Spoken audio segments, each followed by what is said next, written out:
మన గ్రామంలో చదువుకునే ఈ పాఠశాలలో మరో టాపరు 10th క్లాస్లో చదివిన ఆణిముత్యం. మరియు ఈ మధ్యన కేంద్ర ప్రభుత్వం ఒక పథకం ద్వారా మా పాఠశాలలో ఒక భాగస్వామిగా కూడా చేసి విద్యాంజలి అనే పథకం ద్వారా సంగీత సాహిత్య కళారంగాల్లో గ్రామాల్లో ఎవరైనా వచ్చి స్పెషల్ క్లాసులు గెస్ట్ లెక్చర్ ఇచ్చి పిల్లల్ని ప్రేరణ కలిగించవచ్చు, వాళ్ళ ఆర్ట్ని వాళ్ళకి అందించవచ్చు. ఆ విధంగా మన రాధాకృష్ణ గారు మా పాఠశాలలో భాగమైనందుకు మాకు సంతోషం, ఆనందం. వారు పిల్లలకి కాదు మాకు కూడా ప్రేరణే. వారు పిల్లలకి మోటివేషన్ క్లాసెస్ నిర్వహించడానికి ముందుకు వచ్చారు. ఆల్రెడీ రండి సార్ రాధాకృష్ణ గారు, వెల్కమ్.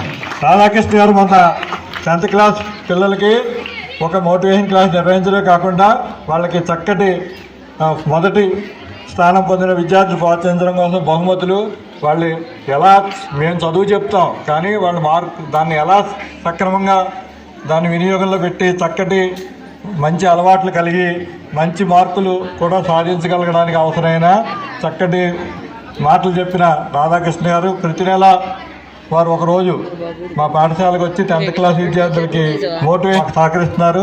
వారికి పాఠశాల తరఫున ధన్యవాదాలు తెలియజేసుకుంటూ ఈ రకంగా ఎవరైనా ముందుకు వస్తే వారిని కూడా అందులో మా పాఠశాలలో భాగం చేసుకుంటామని ఈ సందర్భంగా తెలియజేస్తూ రాధాకృష్ణ గారిని ప్రసంగించవలసిందిగా ఆహ్వానిస్తున్నాం.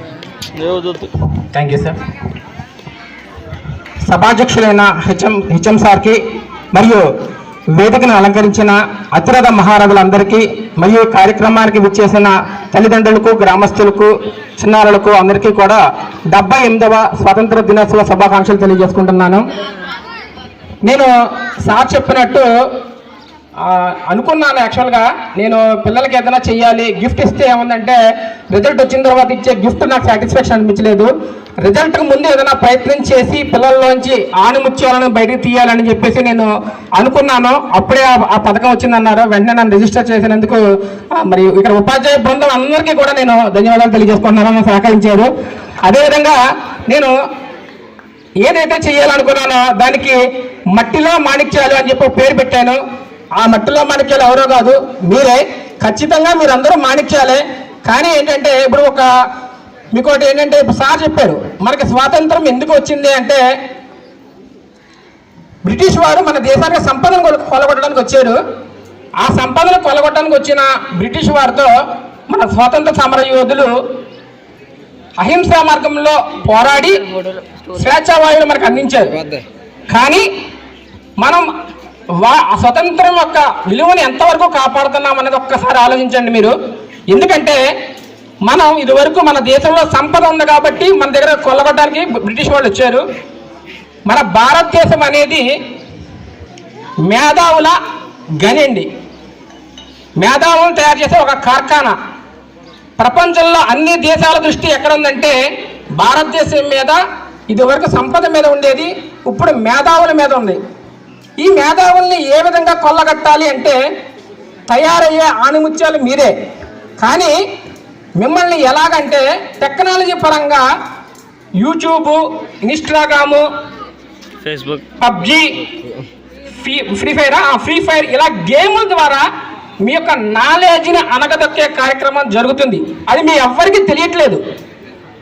ఇదివరకు సంపదను కొల్లగొట్టారు, ఇప్పుడు మనలో ఉన్న మేధాశక్తిని కొల్లగొట్టి మన దేశంలో ఉన్న ఈ మేధా సంపదని తుడిచివేసే ప్రయత్నాలు జరుగుతున్నాయి.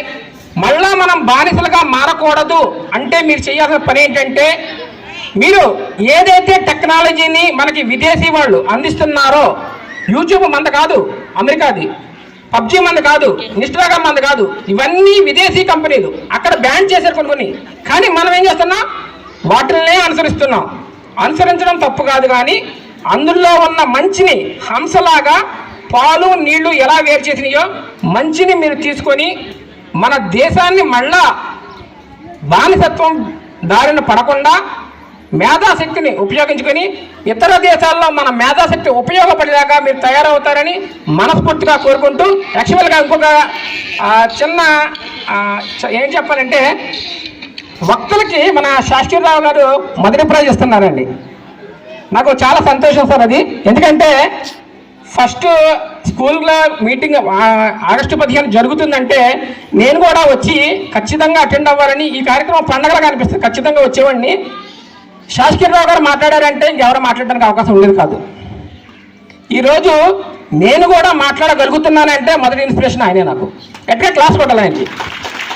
ఆయనలో ఇంకా మీలో చాలా ఆలోచనలు ఉంటాయి, మంచి ఆలోచనలు ఉంటాయి. ఆ ఆలోచనల్ని బయట పెట్టాలని ఆయన ఫస్ట్ ప్రైజ్ కూడా దేనికి ఇస్తున్నారు? వక్తలకే ఇస్తున్నారు. ఇక్కడ మరి అందరూ కూడా ఒక్కొక్కళ్ళు కూడా ఒక్కొక్క టాలెంటెడ్ పర్సన్స్ కాబట్టి ఇక్కడ కూర్చున్నారు. వాళ్ళల్లో నుంచి వాళ్ళు ఇచ్చే గిఫ్ట్లు ఎందుకు ఇస్తున్నారో గ్రహించి ఆ అమ్మాయి ఇవాళ మరి మనం శుభాకాంక్షలు తెలియజేసుకున్న అమ్మాయి ఎవరంటే జక్కంశెట్టి దేవిశ్రీ చాందని. వాళ్ళ అమ్మగారితో వచ్చింది గట్టిగా క్లాస్ కొట్టాలి. ఒకసారి 497 మార్క్స్తో మన స్కూల్కి ఈరోజు ఒక ప్రథమ స్థానాన్ని ఇచ్చింది. మరి మీరందరూ కూడా నెక్స్ట్ రాబోయే 10th క్లాస్ స్టూడెంట్స్ 500 పైన తెచ్చి మండల ఫస్ట్ని మన గ్రామానికి మన స్కూల్కి ఇవ్వాలని మనస్ఫూర్తిగా కోరుకుంటూ నాకు ఈ అవకాశం ఇచ్చిన మన హెచ్ఎం గారికి మరియు ఉపాధ్యాయ బృందానికి మరియు ఇక్కడ అంతా చక్కగా వండి పెట్టే ఆయమ్మలకు కూడా మరొకసారి స్వాతంత్ర దినోత్సవ శుభాకాంక్షలు తెలియజేసుకుంటూ సెలవు తీసుకున్నాను. Thank you sir. Thank you.